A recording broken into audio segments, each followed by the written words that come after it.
14 verse 12, may daang matuwid sa tingin ng tao, ngunit kamatayan hindi ng dulo nito. Mateo 4:4, hindi lamang sa tinapay na bubuhay ang anak ng tao, kundi sa salitang namumutawid sa bibig ng Diyos. Exodus 15:56, ako ang Panginoon na napapagulong sa inyo.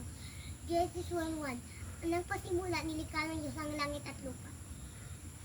Awit 34, ang lahat ng aking pagkakataon si Yahweh ang aking papupurihin. Awit 119:11, ang banal mo kautosan sa puso ko ingatan upang hindi magkasala laban sa iyong kailanman.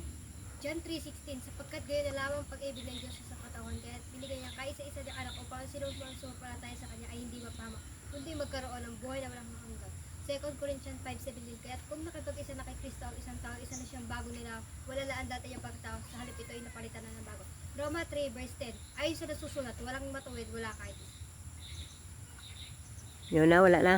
Tikip at di atin ng pupay. At ang wasted by video. Hindi atin na papayag.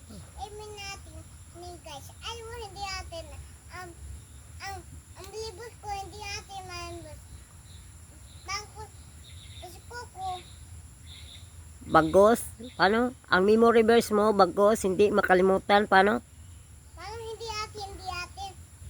Atin sa Jesus. Bakit hindi atin kumit? Hindi atin kumit teacher. Bye, kumit. Bye. Bye daw. Comment daw. Comment. Oh, wala na. Hindi nakakanta.